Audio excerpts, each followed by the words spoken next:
Capítulo 10, del 9º artículo. Primero. De la Iglesia en general. 144. ¿Qué nos enseña el 9º artículo? En la Santa Iglesia Católica, la comunión de los santos. El 9º artículo del credo nos enseña que Jesucristo fundó en la tierra una sociedad visible, que se llama Iglesia Católica, y que todos los que forman parte de esta Iglesia están en comunión entre sí. 145. ¿Por qué después del artículo que trata del Espíritu Santo se habla inmediatamente de la Iglesia Católica? Después del artículo que trata del Espíritu Santo se habla inmediatamente de la Iglesia Católica, para indicar que toda la santidad de la misma Iglesia se deriva del Espíritu Santo, que es el autor de toda santidad. 146. ¿Qué quiere decir esta palabra Iglesia? La palabra Iglesia quiere decir convocación o reunión de muchas personas. 147. ¿Quién nos ha convocado o llamado a la Iglesia de Jesucristo?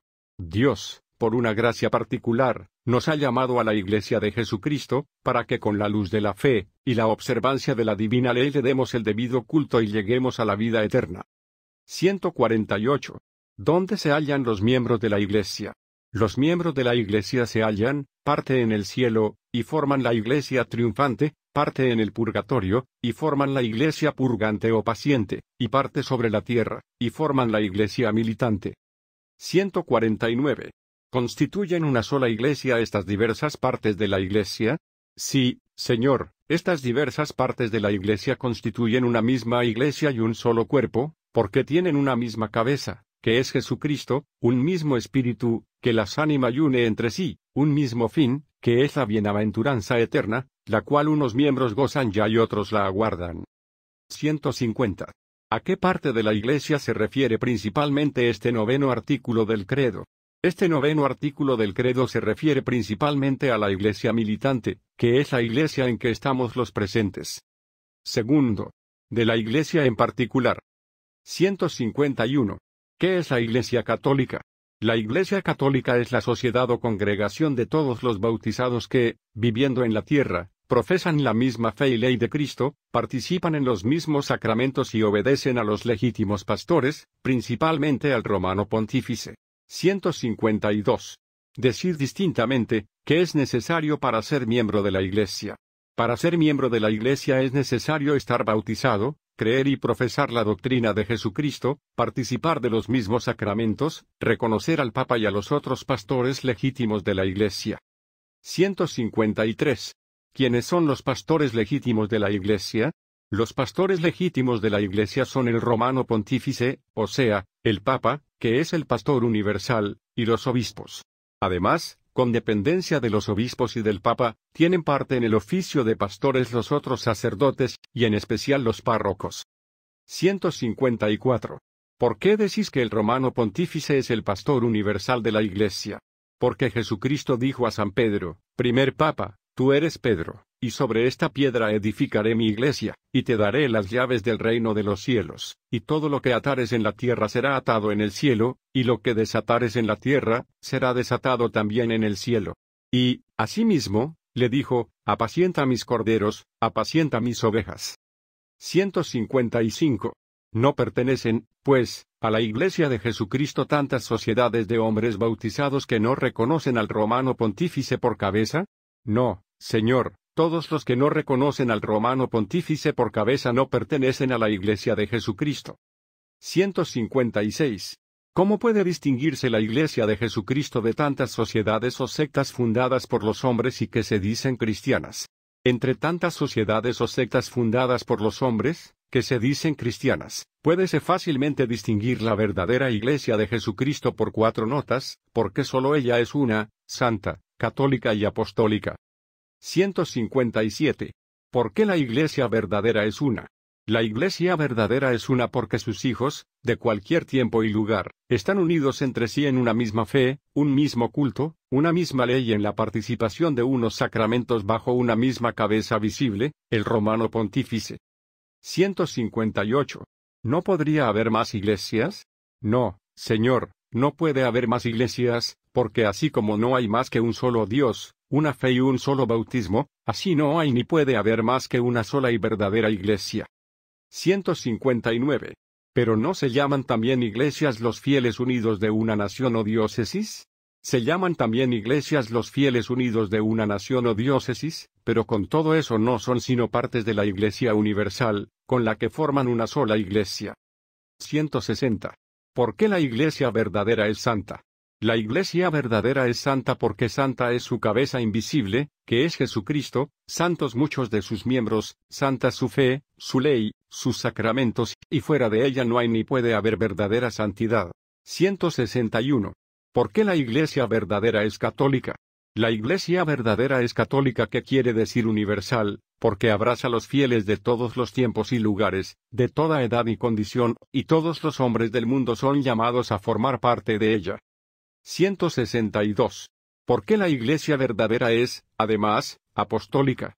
La Iglesia verdadera es, además, apostólica porque se remonta sin interrupción hasta los apóstoles, porque cree y enseña todo lo que ellos creyeron, y enseñaron, y porque es guiada, y gobernada por los pastores que legítimamente le suceden. 163. ¿Y por qué la Iglesia verdadera se llama, asimismo, romana?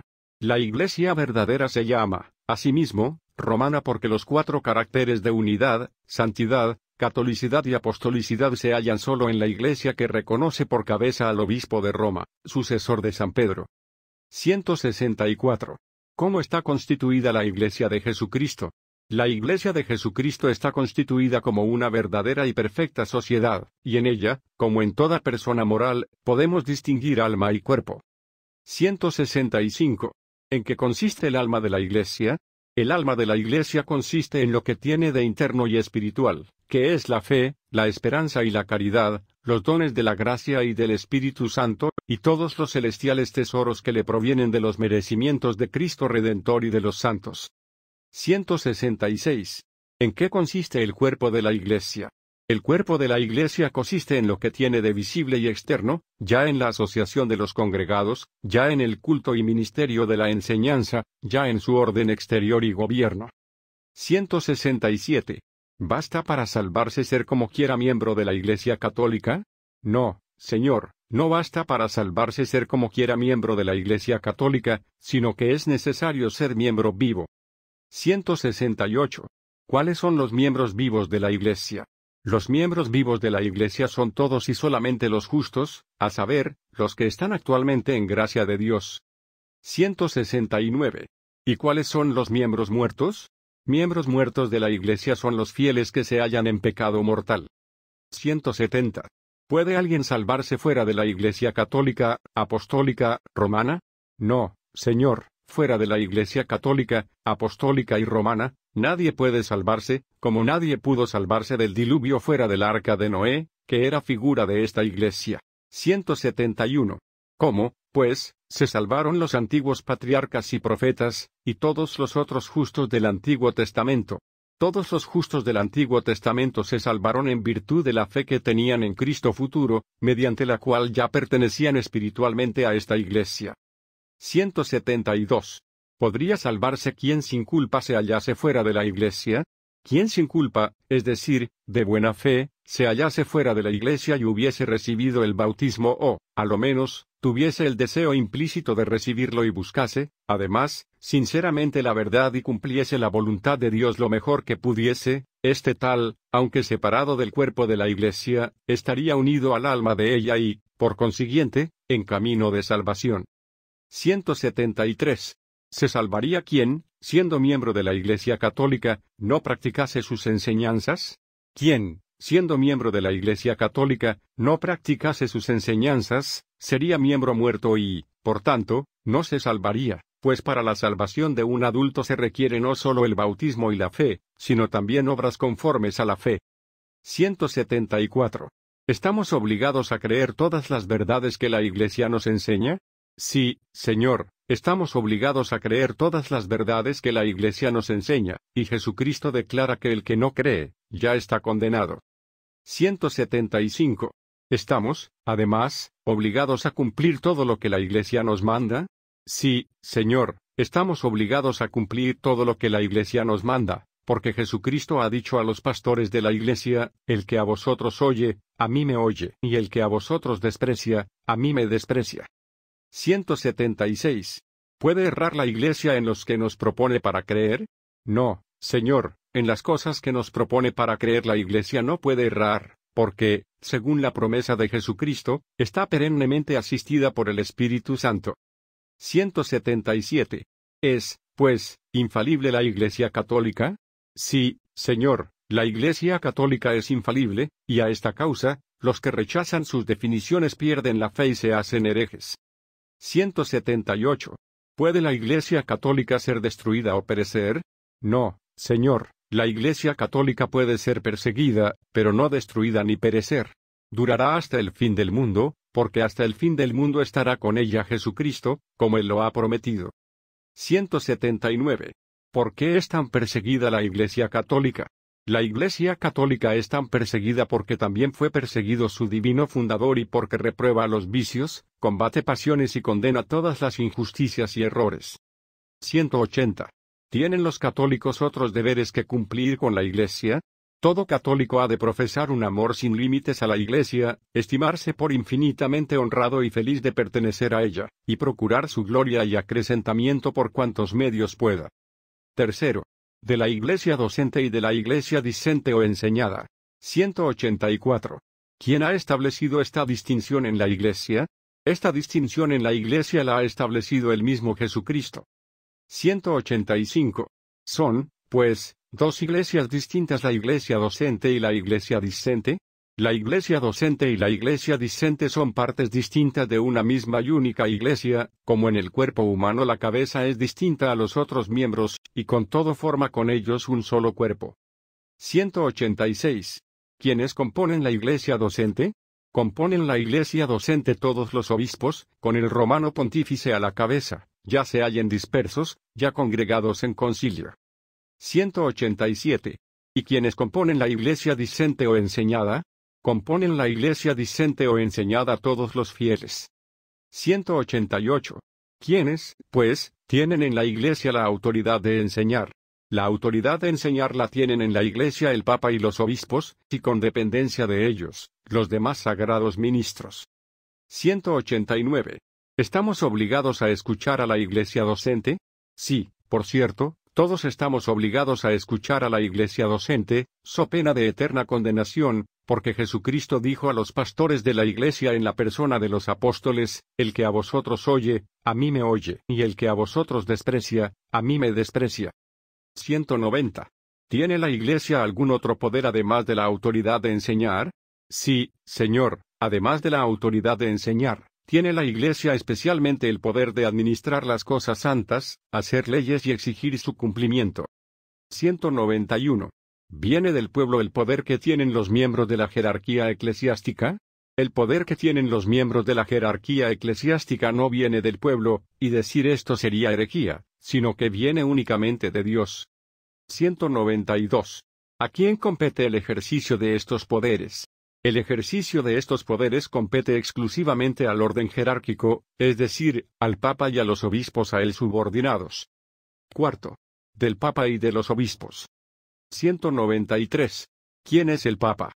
El Papa, a quien llamamos asimismo sumo pontífice o también romano pontífice, es el sucesor de San Pedro en la cátedra de Roma, vicario de Jesucristo y cabeza visible de la Iglesia. 194. ¿Por qué el romano pontífice es sucesor de San Pedro? El romano pontífice es sucesor de San Pedro porque San Pedro unió en su persona la dignidad de obispo de Roma y de cabeza de la Iglesia, estableció en Roma por divina disposición su sede, y allí murió. Por esto, el que es elegido obispo de Roma, es también heredero de toda su autoridad. 195. ¿Por qué el romano pontífice es vicario de Jesucristo? El romano pontífice es vicario de Jesucristo porque le representa en la tierra, y hace sus veces en el gobierno de la Iglesia. 196. ¿Por qué el romano pontífice es cabeza visible de la Iglesia? El romano pontífice es cabeza visible de la Iglesia porque él la rige visiblemente con la misma autoridad de Jesucristo, que es cabeza invisible. 197. ¿Qué dignidad es, pues, la del Papa? La dignidad del Papa es la mayor entre todas las dignidades de la tierra, con que ejerce supremo e inmediato poder sobre todos, y cada uno de los pastores y de los fieles. 198. ¿Puede errar el Papa al enseñar a la Iglesia? El Papa no puede errar, es decir, es infalible en las definiciones que atañen a la fe y a las costumbres. 199.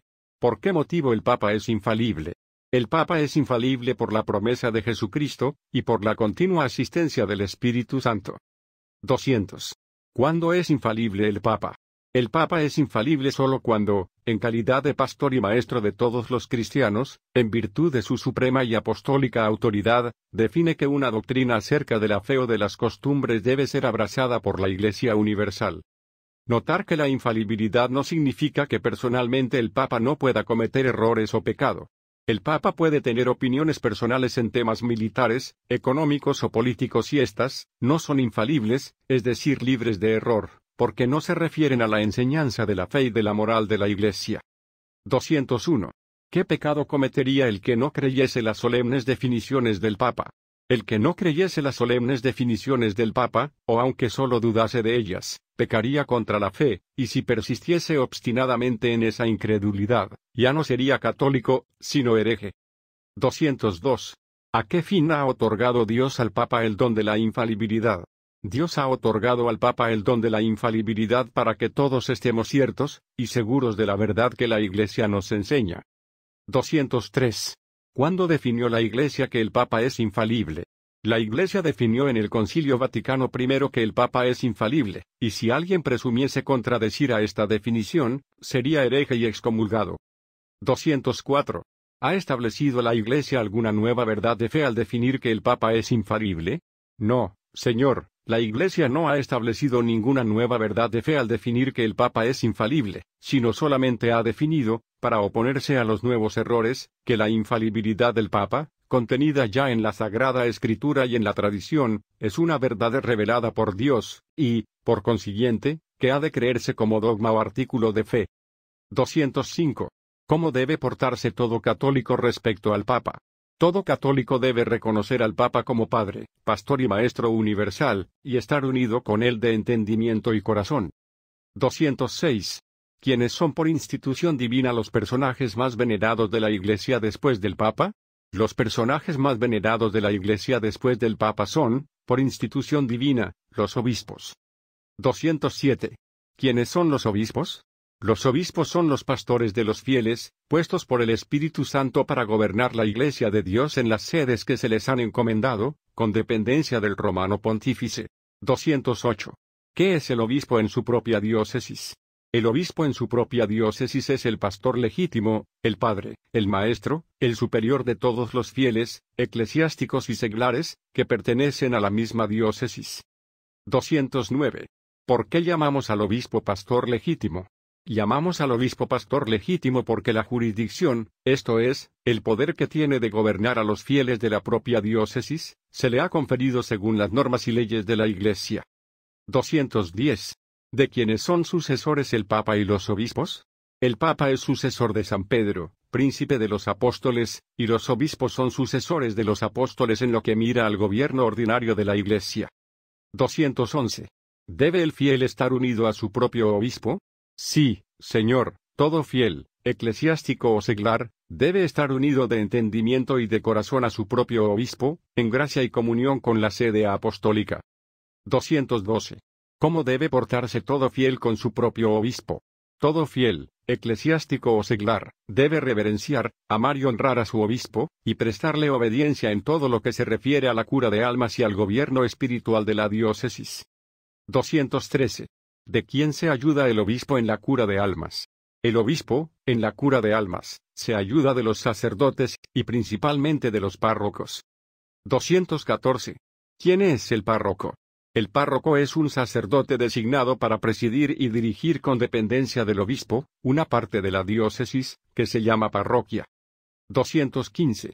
¿Cuáles son los deberes de los fieles para con su párroco? Los fieles deben estar unidos con su párroco, escucharle con docilidad y profesarle respeto, y sumisión en todo lo que atañe al régimen de la parroquia. Quinto. De la comunión de los santos. 216. ¿Qué nos enseña el 9º artículo del credo con aquellas palabras, la comunión de los santos?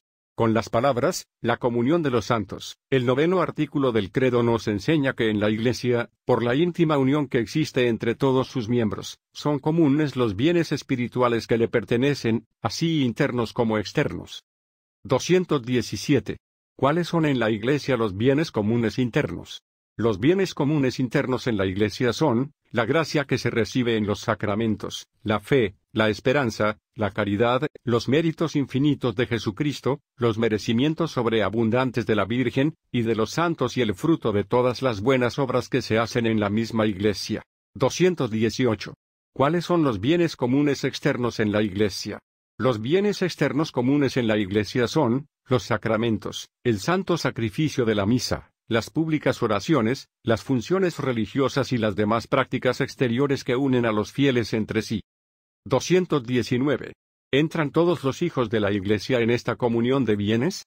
En la comunión de los bienes internos entran los cristianos que están en gracia de Dios, pero los que están en pecado mortal no participan de estos bienes. 220. ¿Por qué no participan de estos bienes los que están en pecado mortal? Porque la gracia de Dios es la que junta a los fieles con Dios y entre sí. Por esto, los que están en pecado mortal, como no tienen la gracia de Dios, son excluidos de la comunión de los bienes espirituales. 221.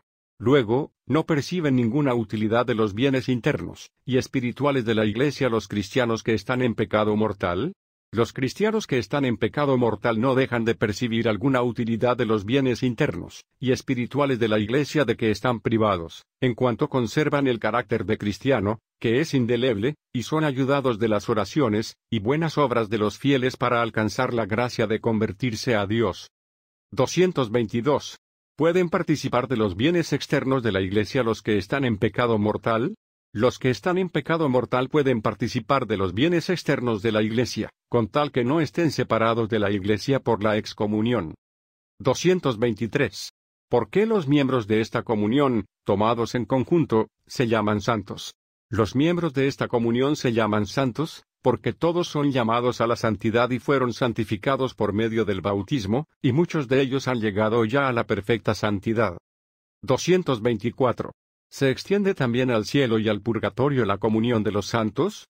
Sí, Señor, la comunión de los santos se extiende también al cielo y al purgatorio, porque la caridad une las tres iglesias, triunfante, purgante y militante. Los santos ruegan a Dios por nosotros y por las almas del purgatorio, y nosotros damos honor y gloria a los santos, y podemos aliviar a las almas del purgatorio aplicándoles en sufragio misas, limosnas, indulgencias y otras buenas obras.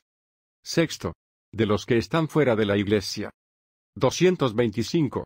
¿Quiénes son los que no pertenecen a la comunión de los santos? No pertenecen a la comunión de los santos en la otra vida los condenados, y en esta, los que están fuera de la verdadera Iglesia. 226. ¿Quiénes están fuera de la verdadera Iglesia? Está fuera de la verdadera Iglesia los infieles, los judíos, los herejes, los apóstatas, los cismáticos y los excomulgados. 227. ¿Quiénes son los infieles? Infieles son los que no tienen el bautismo ni creen en Jesucristo, o porque creen y adoran falsas divinidades, como los idólatras, o porque, aun admitiendo al único verdadero Dios, no creen en Cristo Mesías, ni como venido ya en la persona de Jesucristo ni como que ha de venir. Tales son los maometanos y otros semejantes. 228. ¿Quiénes son los judíos? Judíos son los que profesan la ley de Moisés, no han recibido el bautismo y no creen en Jesucristo. 229. ¿Quiénes son los herejes? Herejes son los bautizados que rehúsan con pertinacia creer alguna verdad revelada por Dios, y enseñada como de fe por la Iglesia católica, por ejemplo los arrianos, los nestorianos y las varias sectas de los protestantes. 230. ¿Quiénes son los apóstatas? Apóstatas son los que abjuran, esto es, niegan con acto externo la fe católica que antes profesaban. 231. ¿Quiénes son los cismáticos? Cismáticos son los cristianos que, sin negar explícitamente ningún dogma, se separan voluntariamente de la Iglesia de Jesucristo, esto es, de sus legítimos pastores. 232. ¿Quiénes son los excomulgados? Los excomulgados son aquellos que por faltas gravísimas son castigados por el Papa o por el Obispo con la pena de excomunión, en cuya virtud son, como indignos, separados del cuerpo de la Iglesia, que espera y desea su conversión. 233. ¿Débese temer la excomunión? La excomunión debe temer grandemente, porque es la pena más grave, y más terrible que puede imponer la Iglesia a sus hijos rebeldes y obstinados. 234. ¿De qué bienes quedan privados los excomulgados? Los excomulgados quedan privados de las oraciones públicas, de los sacramentos, de las indulgencias y, después de sentencia condenatoria o declaratoria, también de sepultura eclesiástica. 235. ¿Podemos ayudar en alguna manera a los excomulgados? Podemos ayudar en alguna manera a los excomulgados, y a todos los que están fuera de la Iglesia con saludables avisos, con oraciones y buenas obras, suplicando al Señor que por su misericordia les otorgue la gracia de convertirse a la fe, y entrar en la comunión de los santos. Capítulo 11, del 10º artículo. 236. ¿Qué nos enseña el 10º artículo? El perdón de los pecados. El 10º artículo del credo nos enseña que Jesucristo ha dejado a su Iglesia el poder de perdonar los pecados. 237. ¿Puede la Iglesia perdonar toda clase de pecados? Sí, Señor, la Iglesia puede perdonar todos los pecados, por muchos y graves que sean, porque Jesucristo le ha dado plena potestad para atar y desatar. 238. ¿Quiénes son los que en la Iglesia ejercen esta potestad de perdonar los pecados? Los que en la Iglesia ejercen la potestad de perdonar los pecados son, en primer lugar, el Papa, que es el único que posee la plenitud de esta potestad, luego los obispos y, con dependencia de los obispos, los sacerdotes. 239. ¿Cómo perdona la Iglesia los pecados? La Iglesia perdona los pecados por los méritos de Jesucristo, confiriendo los sacramentos instituidos por él con este fin, principalmente el bautismo y la penitencia. Capítulo 12. Del 11º artículo. 240. ¿Qué nos enseña el 11º artículo? La resurrección de los muertos. El 11º artículo del credo nos enseña que todos los hombres resucitarán, volviendo a tomar cada alma el cuerpo que tuvo en esta vida. 241. ¿Cómo sucederá la resurrección de los muertos? La resurrección de los muertos sucederá por la virtud de Dios omnipotente, a quien nada es imposible. 242. ¿Cuándo acaecerá la resurrección de los muertos? La resurrección de los muertos acaecerá al fin del mundo, y entonces seguirá el juicio universal. 243. ¿Por qué ha dispuesto Dios la resurrección de los cuerpos? Dios ha dispuesto la resurrección de los cuerpos para que, habiendo el alma obrado el bien o el mal junto con el cuerpo, sea también junto con el cuerpo premiada o castigada. 244. ¿Resucitarán todos los hombres de la misma manera? No, Señor, sino que habrá grandísima diferencia entre los cuerpos de los escogidos y los cuerpos de los condenados, porque sólo los cuerpos de los escogidos tendrán, a semejanza de Jesucristo resucitado, las dotes de los cuerpos gloriosos. 245. ¿Cuáles son las dotes que adornarán los cuerpos de los escogidos? Las dotes que adornarán los cuerpos gloriosos de los escogidos son, primera, la impasibilidad, por la que no podrán ya estar sujetos a males y dolores de ningún género, ni a la necesidad de comer, descansar o de otra cosa. Segunda, la claridad, con la que brillarán como el sol y como otras tantas estrellas. Tercera, la agilidad, con que podrán trasladarse en un momento, y sin fatiga de un lugar a otro, y de la tierra al cielo. Cuarta, la sutileza, con que sin obstáculo alguno podrán penetrar cualquier cuerpo, como lo hizo Jesucristo resucitado. 246. ¿Cómo serán los cuerpos de los condenados? Los cuerpos de los condenados estarán privados de las dotes de los cuerpos gloriosos, y llevarán la horrible marca de su eterna condenación. Capítulo 13, del 12º artículo. 247. ¿Qué nos enseña el último artículo, y la vida eterna? El último artículo del credo nos enseña que, después de la vida presente, hay otra, o eternamente bienaventurada para los escogidos en el cielo o eternamente infeliz para los condenados al infierno. 248. ¿Podemos comprender la bienaventuranza del cielo? No, Señor, no podemos comprender la bienaventuranza de la gloria, porque sobrepuja nuestro limitado entendimiento y porque los bienes del cielo no pueden compararse con los bienes de este mundo. 249. ¿En qué consiste la bienaventuranza de los escogidos? La bienaventuranza de los escogidos consiste en ver, amar y poseer por siempre a Dios, fuente de todo bien. 250. ¿En qué consiste la infelicidad de los condenados?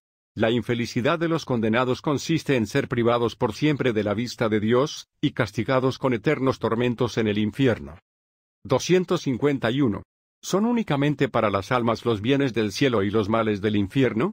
Los bienes del cielo y los males del infierno son ahora únicamente para las almas, porque solamente las almas están ahora en el cielo o en el infierno, pero después de la resurrección, los hombres serán o felices o atormentados para siempre en alma y cuerpo. 252. ¿Serán iguales para los bienaventurados los bienes del cielo, y para los condenados los males del infierno? Los bienes del cielo para los bienaventurados, y los males de infierno para los condenados serán iguales en la sustancia y en la duración eterna, mas en la medida o en los grados serán mayores o menores, según los méritos o deméritos de cada cual. 253. ¿Qué quiere decir la palabra amén al final del credo? La palabra amén al fin de las oraciones significa, así sea, al fin del credo significa, así es, que vale tanto como decir, creo que es la pura verdad cuanto en estos 12 artículos se contiene, y estoy más cierto de ello que si lo viese con mis propios ojos.